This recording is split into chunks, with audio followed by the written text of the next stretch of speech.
So thank you for having me. I'm going to jump right into it. I'm going to bounce around a lot. I tend to do that. What's in front of you is something I created to go along with, of course, what I'm talking about. And we'll talk about Pi ideas and development and everything Joe was mentioning. And thanks for saying all the nice things, Joe. He scared me with what he might say earlier, and he didn't say any of it. So what you're eating is a simple tart shell. I do more tarts and pastries than I do pies, so I went with what I know. And the goal here is to tell you what I know and what I do, and then you interpret it your way. I'm his friend. He's my Don't worry about me. He's my pastry friend. So I can't see this. And Can't see. on top, so I'm going to cook on that's top. The center. Perfect. Sounds good. Oh, you got an above camera or something? See right All right. in front of you? All right, got it. I'm new with technology here. So what you're eating is it's a simple tart shell. Butter, sugar, not a lot of sugar. Butter, sugar, flour, egg yolk, egg, and that's it. From the bottom up, your layers are, and I want to pass these around actually. Can I have a passer-arounder helper? Yeah, I'll have one for each row, like nibs. Speak louder. All right, speak louder.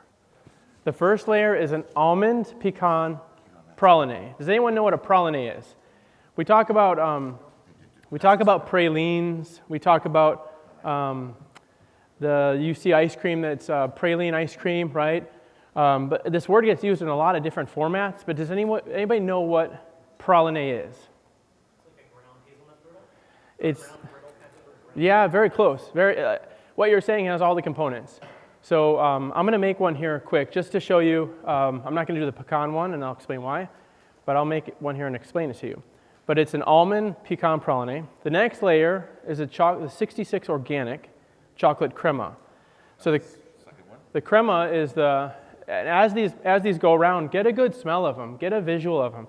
You can see the texture, should get the aroma. Above the chocolate crema, there's what looks like a whipped cream. It's whipped chocolate chantilly, so whipped chocolate cream. That's the 38% organic. I'll show you how to make that. And then to cut through a lot of that richness, some of you have already probably bitten into the orange marmalade. But this is old school orange marmalade. Does anyone can or do jam making here? Has to be. Okay. So this method, so I brought a select few recipes, didn't bring them all, we can discuss that. This one is oranges that are processed with only 30, I think I did 40. I did 40% of sugar by the weight of the oranges. Does that make sense when I say it like that? I do weight measure. I don't do cups. I don't do volume. We'll talk about that. If you're going to jar jam, do not do what I just told you. Don't do 40% sugar. You really want to do something like 90% sugar. If you take my marmalade, what's being passed around, put on a shelf, and you come back and open it in 6 months, you're going to have a surprise. There's going to be a lot of bacteria that's formed. We know the word water activity are all around. So too much water activity in it is going to cause bacteria to grow. And that's what mine has. But mine is made for flavor, and mine is designed to cut through a dessert that has sweet elements and rich elements. And so the last item on there, last two, are cocoa nibs sprinkled on top. Because if you ever have an opportunity to add another crunch, this is a very simple way to add something crunchy to it. It's cocoa nibs. It adds no sweetness value to it, but it adds a really good crunch. And then let's say some of your items are a little bit on the sweet side. This is going to offer some nice bitterness and roasty flavor of chocolate to it. It only adds value. The little decoration that you see on top, so one of the sponsors is Dobla, right? Anyone use Dobla products in their pies besides the Dobla employee? So to finish it off, this little feather, for me, I think it's a very elegant little feather. I think it's beautiful. We can make that by hand. It's a very simple technique. But to be totally honest, it doesn't look like that. That's very uniform. It's very, I forget the word I used yesterday, but it's It's a hearty piece of chocolate, but it doesn't look like it. It's strong. It'll hold up. It has that thick spine running through the middle. Very nice. But when we're talking about, for my lecture, I'm talking about flavors and textures and such. So that's my big focus. Always number one, flavor. Number two, appearance. But that's kind of sounds backwards, right? Because people, when they see your pie, the first thing, they have an impression right away. So that's a tricky balance. And so in my opinion, flavor is number one. And if decoration falls behind, or if it's not your number one thing you work on, that's okay. Keep it simple. If you look at this tart, there's nothing complicated about it. And I'm going to be totally honest. I made this, I prepped it in the shell, and we had some wonky space in the cooler, so we didn't have great, it wasn't easy to wrap things up. And so that's what happens when you travel. You have to adapt. It got some cracks on top. I wanted to leave it exposed a little bit more so you can see the sheen and the smoothness that you saw in the jar, but it didn't look as good as I wanted it to. So we fixed it. We just did a little twirl piping and then smashed it down with a, Monica from Dobla had an old-fashioned metal comb. You just adapt, right? So there's nothing complicated about it. My first focus was the flavor. I didn't really even think about garnish till I got here, because I've traveled a lot and I've done a lot of demos where things have not gone well, so you adapt, you know? Or if something goes wrong, what better experience for you if something went wrong in a demonstration, right? Assuming that person doesn't just run away and not come back to the stage. That's a good experience too, because it's funny. It's funny for you. May I have, please, the saucepans on the bottom of the speed rack? It'd be my pleasure. Thank you, Joe. So I have a question, Chaff. Yes, sir. Did you see? Talking about flavors. Yes. Is there a max on flavors? Should you have something that has like 10 flavors, 1 flavor, 2 flavors? Can you talk about also that? Yes. So what do you think about max on flavors? What's the number of flavors? Just going to act like that didn't happen. That comment wasn't made. What are your thoughts on flavors? Before I answer, I like every comment you have. I like every, I don't mean any offense by this, I like every dumb question. I like all of that. So I don't care which way we turn this demonstration, it's yours. And so information, you want it, you have it, so let it out. So you had your hand up about numbers of flavors. 4. I'm thinking 3. You're thinking 3, you're thinking 4. Any other bitters? 5? Not always, we're not going to keep going up on that hope. So it's a tricky one. So I say 3, maybe 4, but what are those 3 or 4? Are you using, while I'm talking, I'm gonna, you have the list of recipes in front of you. I'm gonna try to start working while I talk because I'm notorious for going way over. I'm gonna start the bottom recipe, the crema. I'm just gonna slowly start doing it. Things will get warm, I'll talk about it as I go. So what are those flavors you're talking about? If you're going for a lot of strong contrasting flavors, we got to rethink this number a little bit. Let's talk about chocolate raspberry. Everybody likes chocolate raspberry? It's easy.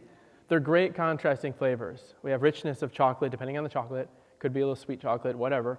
Then you have the sharpness of the raspberry. It could be extra sharp. It could be a little sweeter. You could have a sweet chocolate, a less sweet raspberry, a sweet raspberry, a less sweet chocolate, back and forth. I don't know what else to add to that. Okay, we could add a nut. A nut is safe, right? Nut's fairly neutral. If you want with like a roasted almond or roasted hazelnut, perfect. It slides right in there. It's okay. I don't know a number 4 that would go with that and make it any better without making it kind of distracted, right? And so that's my opinion. You could add an infusion of something. I don't think so. You have a strong raspberry. You have a rich chocolate. You have a very present hazelnut. Let's just say it's hazelnut. Keep it simple. And another idea, another take on that would be this. And I was thinking about that this morning because it's hard to, okay, the demo is 45 minutes. It's hard to really get everything I want to say to you, and you have the questions and back and forth, right? So let's do this. We have 3 flavors, but how about we do multiple of chocolate elements in the dessert? Or multiple of, just be careful with which one's stronger or not strong, right? We could do multiple of raspberry. I'm making numbers up, but let's say that we had a total weight of, per dessert, little dessert, a total weight of 15 grams of raspberry in the dessert. Sorry, I taught grams. 30 grams, it's easier number. I'm not good at math. Instead of using 30 grams of raspberry compote or orange compote, marmalade, use 15 grams on the bottom in another application, raspberry gelée or something, raspberry ganache, and then 15 grams on top. Make sense? Instead of having just the chocolate crema, I put milk chocolate. 2 different chocolates, but I gave you 2 chocolate elements because I didn't want to keep going with the flavors. But everything I gave you in that dessert was all something along the lines of roasted-ish. Now, orange isn't roasted, but that'll be my contrasting flavor that I pull in and cut through everything like I mentioned before. That makes sense to everybody?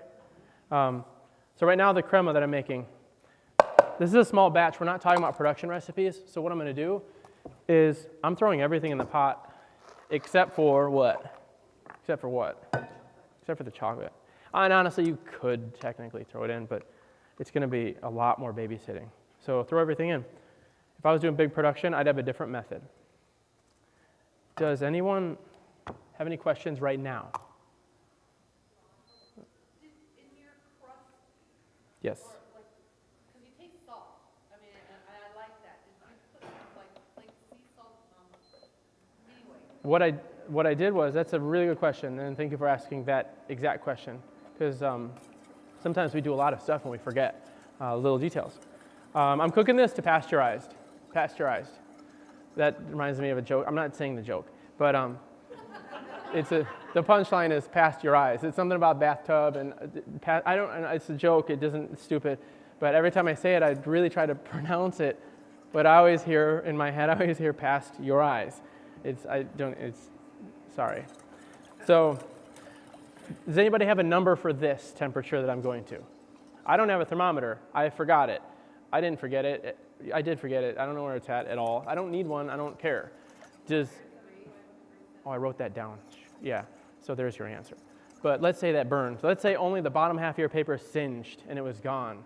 How do you tell the temperature of this? Does anyone have any signals, signs, anything they look for?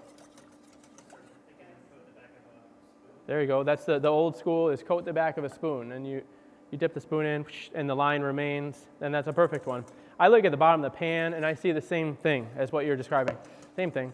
When you start to see steam, and I'm new at this one, so I'm going to figure out the temps and numbers and stuff, but when you start to see steam, you're also getting to that point where you're very close. Steam tells you that you're around 70 Celsius. So now that's the time to take it off and put it back on, check it, and so on. So the salt. By the way, my focus is horrible, so if I don't come back to a subject, just say it. What's that? I want to be at the temperature of the liquid. I want to be at Fahrenheit 162, something like that. It's more like that, yeah, just right there. I want to see it look like a vanilla sauce, like an ice cream base, just thickened slightly. That way I know I've cooked the eggs. Unless you use pasteurized eggs, I still cook it, but you're even safer at that point. So the crust. I used a salt that I don't normally use. I had trouble finding kosher salt at this simple, regular old grocery store. I couldn't find it for whatever reason. And so I went to, I grabbed some Italian brand of kosher salt. I've never used it. The crystals were harder. They weren't as porous as what we always see in kosher salt for I don't know what reason. But I just thought, let me try it and see what happens. And so when you bite into the crust, every now and then you get a little bite of salt. And I liked it. And so you know what? Those are some of the best accidents that you can have. Because as you're working on your dessert, there are moments that those things will change your whole model. Joe was explaining, the competition idea of training. What he's saying is completely accurate. We make, does the camera see this view? Not a lot. The bottom, it's going to be hard for you to see, but the bottom's coated. In fact, I see a tiny bit of egg at the edge of my pan. Tiny bit. It's okay. If you use fresh eggs like I did, strain it, because you'll get the little white string off of the yolk. I think that's the technical term, white string yolk. You'll get that off of there, and it won't be a problem down the road. Every chance you can to get a smooth texture. I haven't tested this, hope it fits. It doesn't fit totally, but you know what? That's how it goes, and we're going to adapt.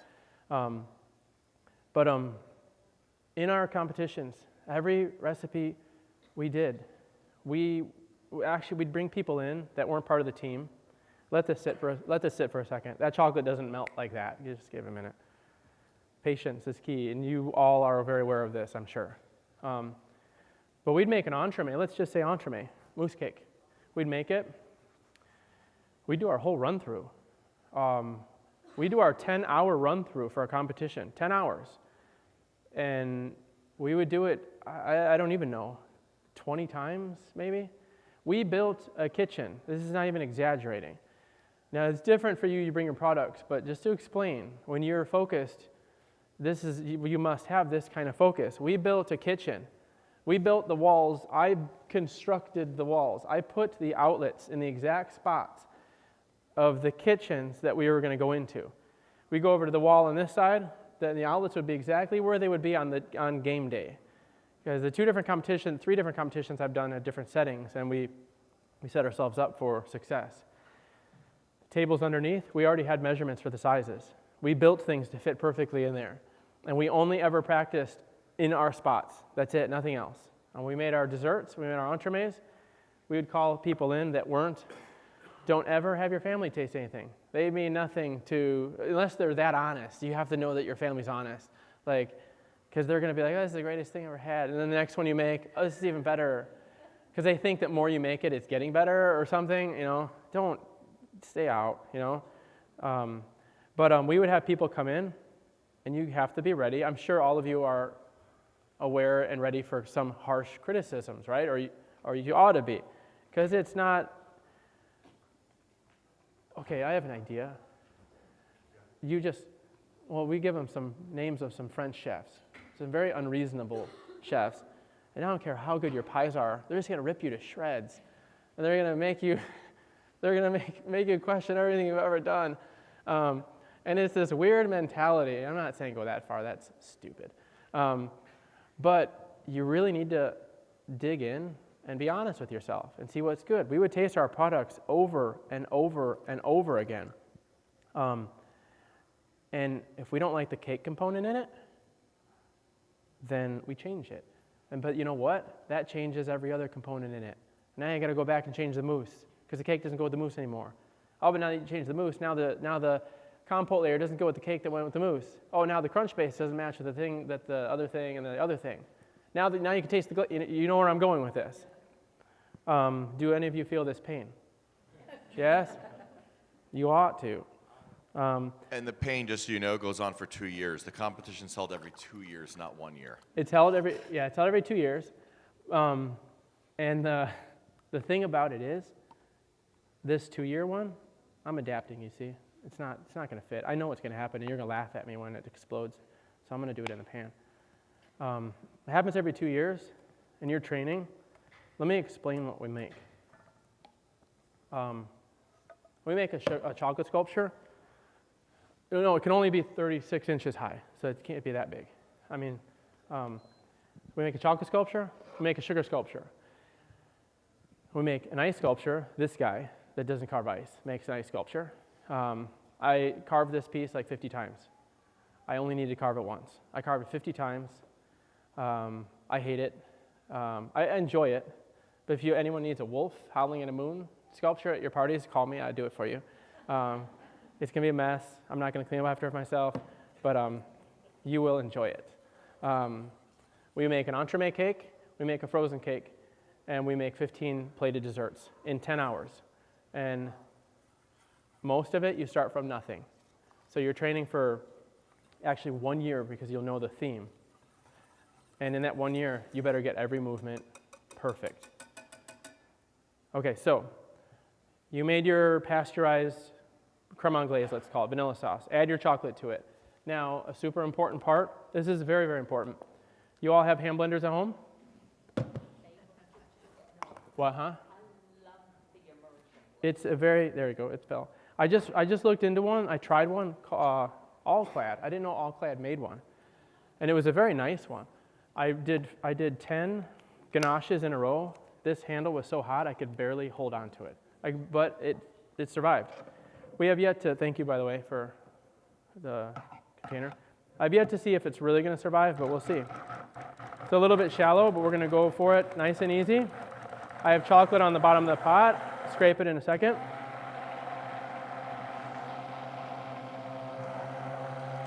Don't spray myself. See, it's getting shiny, if you can see it. Now, the bottom is still chocolatey. Stop it for a second, scrape it. This is a very important part because this is going to give you the mouth feel that you want. You can do this without a hand blender, but you would have to pour a little bit of the cream into the chocolate. Better yet, melt the chocolate. Pour a little bit of cream in it, make a thick ganache, thick. Add a little more cream, a little more cream, a little more cream.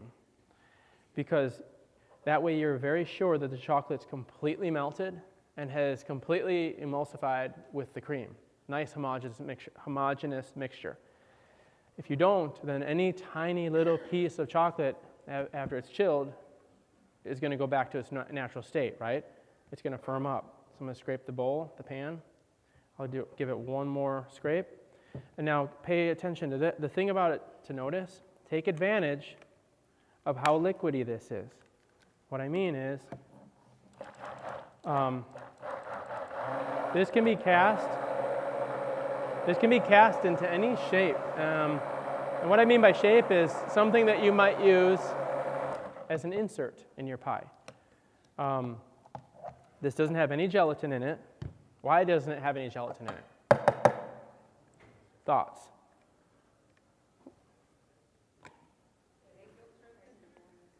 Egg yolks are a thickener, but they don't suspend a whole lot. I'm going to put it back into the same one just because of, you know what, let's do that. Here. Now, it's nice and liquidy. That's going to set up. You passed it around and saw it wasn't moving, right? It's going to set up because of the chocolate in it. Cocoa butter, right? Is cocoa butter hard or is cocoa butter soft? Seems soft. It's in fact hard as a rock. It's hard as a rock, and that's not something that everyone thinks of. In the beauty world, cocoa butter is a spread or something, a lotion thing. So I don't know how they do that one. I mean, I know my skin shines like amazingly, but it's natural. So I don't know how the cocoa butter stuff looks, but cocoa butter is hard as a rock. And you can find it in certain specialty retail stores or health food stores. So keep that in mind as a potential stabilizer for your ingredients. I want to be careful when I say this because it's my opinion on a lot of things, but I'm going to say it. Toppings for pies, okay? Like a non-dairy topping. I'm not a big fan myself, as me. But I understand why, and I understand where it comes from. I grew up on it. My mom still does desserts and certain things with Cool Whip. But a lot of the reason is because it's very stable, right? It's indestructible because it's different fats used in it. And am I okay on time, Joe? Yeah? 15? Okay. You know what? I'm going to do a dirty pan, which just don't judge me. Because it's just chantilly, so it'll go right into the same. I want to keep a clean one for nuts. Oh, are you bored with me yet? And if you want to, this can be a challenge. I can tell you some boring stories. I'm going to make chocolate chantilly, speaking of toppings. I'm not a big fan of like I said, but there's a lot of times you need stabilizers, right? Whatever the stabilizers are. I'm doing this one. This is your number 3 recipe, the milk chocolate chantilly. I think it could also be described as a whipped ganache. Everybody know what ganache is? Okay. So this ratio, you see it as clear as day, is 2 cream and 1 chocolate. This is just a guideline for you. So did you all like the tart, by the way? Yeah? Everybody feels okay still? Okay. Just got to ask the question. Now the topping was this.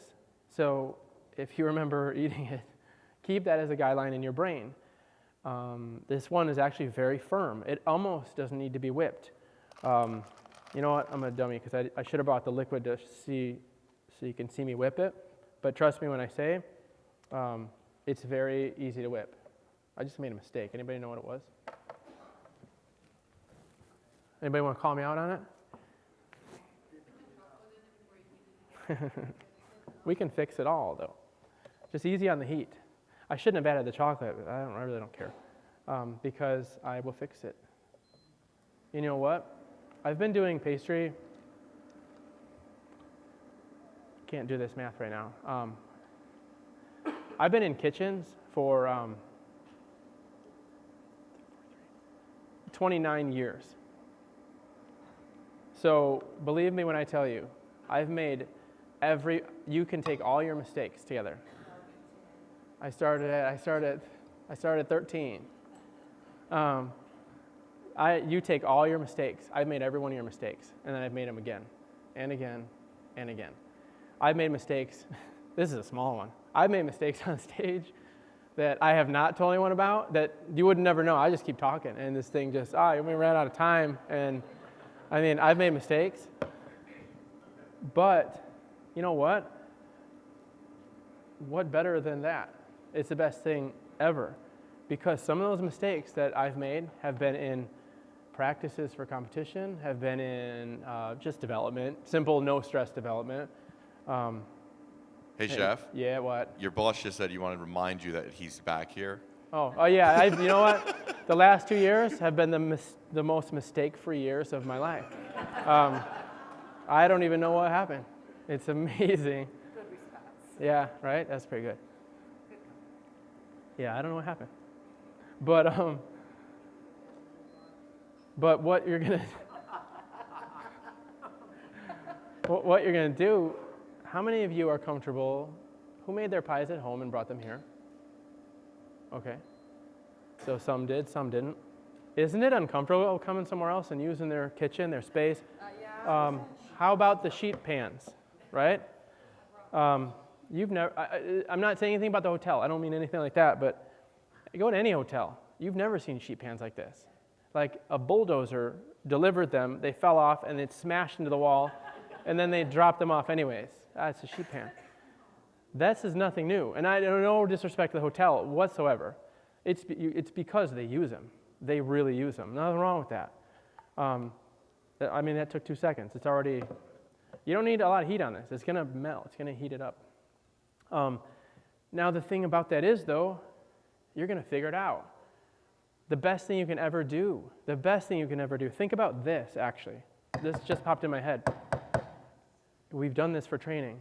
For your pie training, not only your recipe development for flavors and everything, go to one of your friend's house somewhere where you have to travel and make your pie. You have a friend 2 states away, pack it up and figure out your list of gear. You should always have a list of gear to take with you. I brought like 5 tools with me. I brought a couple spatulas, this, a whisk. Oh, that's mine. I gotta remember to take that home. Yeah, Chef Joe told me to leave it there. Yeah, he's gonna take it. I know how he works. So you get your list together. It's like your, when the tornado happens, you got your list of stuff to go to whatever state the hurricane happens. Get it together. Go to your friend's house somewhere. Make your pie. Don't ask what kind of oven you have. Don't ask. You can ask because you could call a hotel and ask. You could do that. But go there and make your pie. It'll be eye-opening. When you get there, you'll be like, what do you mean you don't have parchment paper? You don't have scissors. You don't have, that's where your list develops. You'll take something that could be the most frustrating experience ever, and you'll take all of those elements out of it. When we travel, we ship crates of stuff. I mean, they're not ginormous, but we ship crates. I did ship other things, pots and pans, pastry bags, scrapers, a handful of stuff. Do it. There's no better experience in your life than to be the most uncomfortable you can make yourself. Like, I mean, and I say this, when I say this same thing to students and, students, and you're not out there doing the job search right now, but it applies. If you want to be good at something, then you put yourself in the most uncomfortable position always. And you'll find out what you're made of. And you'll surprise yourself. Because when you're backed down into a corner, you'll find a way out. You'll get really creative. And then you show up at events like this and you're like, why is everybody so stressed out? Because you have your crate of tools. When we went to France for the coupe, same thing. Crema, blend, cook, blend. Chantilly cream, very important. Warm-up cream, or warm-up cream and chocolate. Hand blend, very, very well. Can I whip it right after this? No. Why no?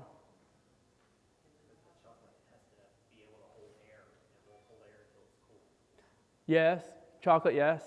There's one more element there. When, not the sugar. Oh, by the way, before I forget to say this, this recipe is a guideline. Taste it, or you taste it, see what you think. You can always drop the chocolate down. If you want just a subtle hint of chocolate, do your 1 kilo of cream with 10% chocolate. Or white chocolate. White chocolate for me is too strong of a taste. I'll put 10% white chocolate. A little lemon zest, a little salt, it's amazing. It just gives you a little extra flavor. I can't quite place it, that's what someone might think, but it puts it over the top. Or there's your fifth flavor that's not a flavor, it's just a something, you know? When you whip cream, what's required in whipping of cream? Not an overthinked answer. Does the cream need to be hot or cold or whatever? Cold. But why cold?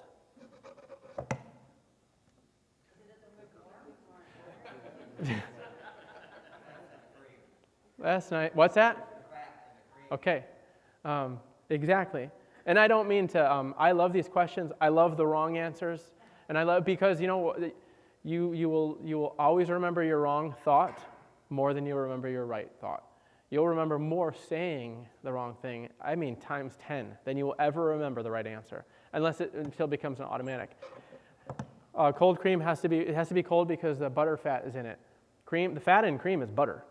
So as you whip it, the term is globules. You aerate it because you're realigning the fat globules in it, and it's surrounding air bubbles. All these little droplets of fat are surrounding air bubbles. Then they stand on top of each other and they create volume. Whipped cream.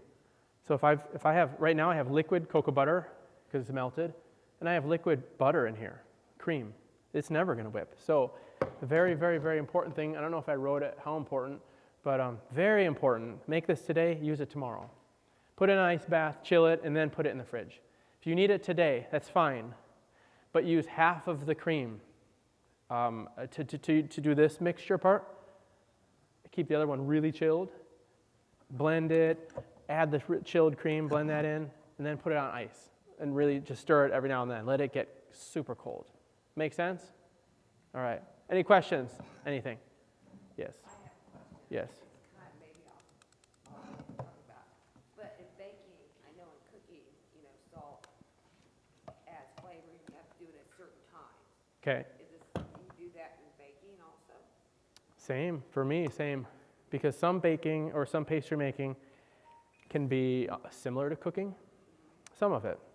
You're making this here, you could splash a little salt in it as you're making it. Doesn't it add like a little extra, not a salty flavor, but it just brings out Yes, chocolate flavor? it opens it up. Actually, that leads me to something else. It completely opens it up. We always think of, this one's gonna be a little darker because the crema residue, it'll still whip. The pan one's a little extra dirty, but in your production, don't clean your pans. Scrape it, go right into the next recipe. Scrape it, next recipe. As long as they're the same colors, doesn't matter. So yes, when you get into the baking, the hard baking, the ovens and such, You might have to rethink it in certain cases so that you're not, once it's in the oven, it's in the oven. There's no going back. You pull that cake out and you're like, I thought adding this handful of salt was a good idea. Turns out it's not. Now you have to start over, of course. Aeration is not wanted, but it's not going to hurt this recipe.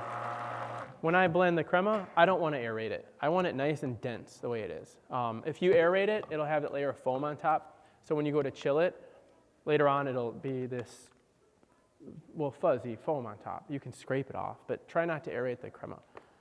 But amazing, even this chantilly, this is really dark.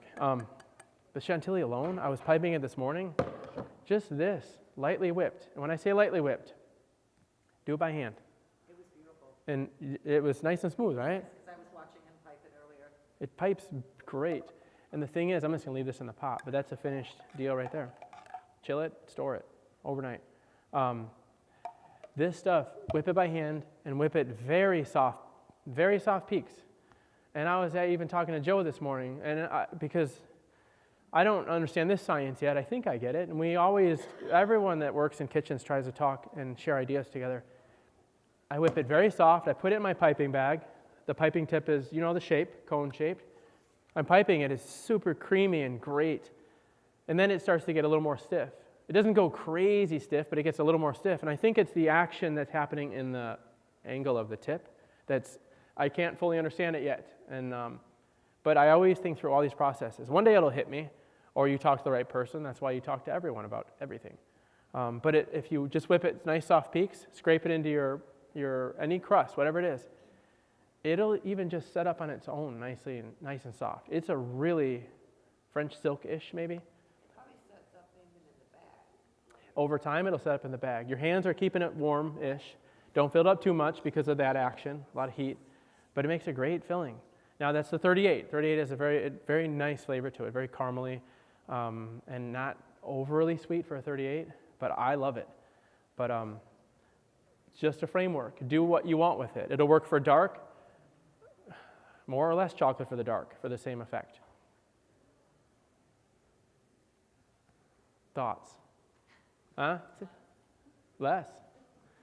Probably less.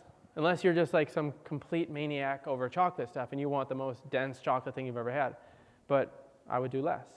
Fool around with it though. Do the ratio and just see what it looks like in the fridge. Whip it a little bit, see what it looks like. That's testing over and over and over. Okay. Questions? Thoughts?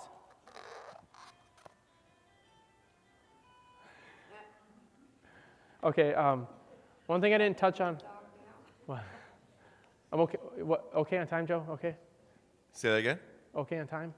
Time Yeah, okay? yeah, I mean, keep No. talking. Well, We have one question that I'm going to actually put Tom on and answering. So someone asked about where can we get Guittard chocolate. yes, thank you. So I'm going to hand it over to Tom. All right. I'll leave you to catch up. Little commercial break. We'll go from the smallest to the largest. You can buy our products at any Williams-Sonoma store and cake and candy supply stores. A lot of times they'll buy our product in case loads and then they will break it down in 1 pound, 3 pound, 5 pound bags. And then we have nationwide, we have Bakemark Bakery Distributor and Dawn Food Products Bakery Distributor. All of them have a location in every major city, and all of them have cash and carry, so you can buy just a case at a time. And then we have quite a few grocery stores that sell the chocolate chips that would not be the pastry quality that Chef Josh is speaking of, but they do have them. Thank you. Speaking of which, the baking chips are surprisingly, okay, we have some really great baking chips. As you go through your experimenting, don't discount those as melted all the chocolate. Don't discount those as a non-usable pastry item. I mean, when I mean pastry, I mean like a filling item.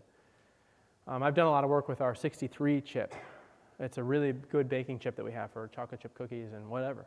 It makes great ganache. The flavor is incredible. You have to like it. But you know, every chocolate has its different profile. But don't discount those because you'd be surprised sometimes. But that falls into you have to give yourself a moment in the year where you're just doing R&D. I know I'm going to do a chocolate cream pie, I don't know what. And I know I want something crunchy on it. But this goes with your tool list. First, all I'm going to do is make chocolate cream fillings. I'm not going to put it in crust. Or if you want to make crust, but just make crust pieces. All you're doing is sheet and bake it. And make 3 different creams at once. I don't know, 4, 5, I don't know. Taste your different creams. This one's out. This one's pretty good. This one's out. You have 2 to work with, and so on. You know what I mean? Focus only on your creams. Then come back to your crunchy item. And then come back to your topping. But you have to give yourself limits and schedules and times. And then when you like all 3 of them, put them together. Keep in mind, though, don't make each one the perfect sweetness, the perfect salt, and the perfect acid. Because then you put them together, and magically, this is the most acidic thing, or the most sweet thing, or whatever. So that's the thought process. Right now I'm going to start, but I'll keep talking, is it the top one? The hazelnut praline. I'm actually doing almond because at the last minute I didn't find the hazelnuts I liked. Same ratio for almonds. I happen to like the ones with skins because I like the rustic look. The skins bring some color, the skins bring a little bit of flavor as well. So I'm going to cook this to, did I write a temperature on there? 118 Celsius. Who knows, you all know softball cooking stage? How do you test softball? You drop it in water, like a spoon? Anybody dip their fingers in? I demoed that last year. Did you? Yeah. It's the best test ever. You get ice water, and then back in the ice water. Well, or if you work in the food industry, you don't have any nerve endings. Yeah, you just stick your finger in there and wait. Oh, And it's warm. yeah. I used to work with a cook that would dip his hand into, I had a fryer on my station. And he would come by and I had little beignets in there, and he'd be like, yeah, it looks done. And he'd reach in to the fryer, take it out. He was the meat cook. His fingers were they were just calloused like crazy. So I'm going to cook this to 118 Celsius. That's softball. 240 Fahrenheit, 44, whatever. In the ballpark. Does anybody make caramelized nuts or the sanded nuts? Does anybody know why we're cooking it to 118? And if saying all these details is too much, I'm sorry, but I think that there's always a point where some of the boring things will pop back in your head one day, and you'll be like, that's why that happens. Does anybody know why 118? 118, 120, 116, whatever. Does anybody know why? If I make, you're going to say? You all know crystallization with sugar. You've experienced it. If I make a glass of lemonade, never mind the lemon, because that's an acid if I mix water and sugar, is it going to crystallize? I mean, water and sugar. Is it going to crystallize at all? Probably not. A lot of water. Yeah, like a simple syrup. This is cooking kind of uneven. I'm going to drop it down a little bit. If I take that water and boil it away, and boil it away, and boil it away, at one point, this is totally going uneven, but you're not supposed to stir it. So what? You're going to crystallize it anyways. Don't worry about brushing it. If you don't want to brush it, get yourself a stainless bowl, plop, put it on top. It washes the sides down. I don't like doing any extra work if I don't have to. I would rather go start another project, and the reason I think that is because of my competitive training. I don't have time to watch that. I need to do 3 other things, get them started, come back, and then come back and come back. The reason we go to 118 is because that's the point when that amount of sugar is about 75% solids. You've lost so much water, it's about 75% sugar now. Now it's really, really, really unstable. Meaning, any little disruption, it's already crystallizing. Because I was messing around with it, but I don't care in this case. Any little disruption is going to cause it to crystallize. I'm just trying to make sure that I actually get everything dissolved. This is the disruption that we're going to do that's going to make it crystallize. And the reason we want it to crystallize, I'm actually getting a little yellow color. I'm going to turn it down, and we're going to go with it and see how it reacts. Don't do cold nuts. You can warm them. It's an easier transition if you warm them. But I'll be honest, I never warm them. By the time I go get them, I don't feel like warming them. I got other things to do. I got Instagram to check while my sugar's cooking. I got to post something. So add the nuts, then go back on a medium heat and stir. When you add them, stir and don't stop stirring. Of course, heat-proof spatula, but if you have one of those, I don't know if you all know those hard plastic spoons, heat-proof. Those are fantastic. Stir until, you've all been to the fair and saw those nuts that are on the little cart, the sandy nuts. That's this. But you're going to caramelize them. You're also going to think ahead and get a sheet tray with parchment paper to dump them out onto.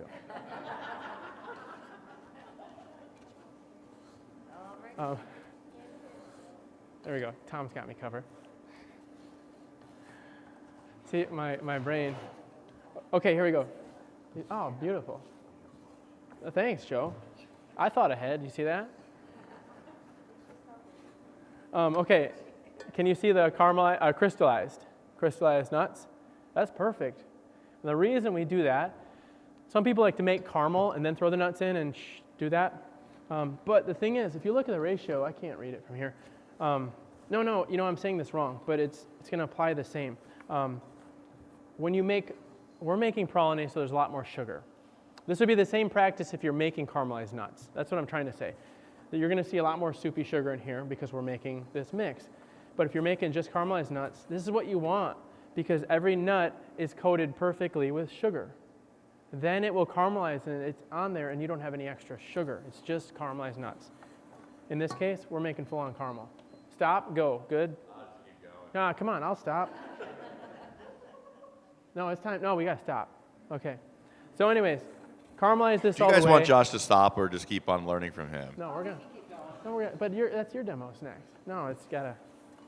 Okay, so sorry, Joe. I told you I notoriously go over. So we're gonna caramelize this fully, and then you're gonna let it cool completely. Throw it in your Cuisinart or something strong. Blend the daylights out of it. But I'm not gonna totally finish this. Blend it. Lots of crumbs, take it out, let it chill. Put it back in, blend it.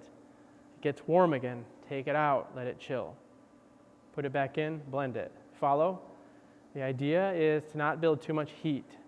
If you heat nut paste too much, the oil will come out and the oil won't go back in. And you will be very unhappy with all the work you put into it. That make sense? All right. It's not an easy, it's some work on your machine, but it is a fantastic product. And if you notice, mine was a little bit chunky. Your machine will never get it smooth. I don't ever want it smooth. Leave it chunky because that will have a big impact on your dessert. All right, I'm going to end it there. Sorry, really sorry. Don't get mad. Yeah, I don't like going over. I don't like eating up your time. You're fine. So any last questions? My time's still fine. We're just eating up Monica's. Oh, it's Monica's next?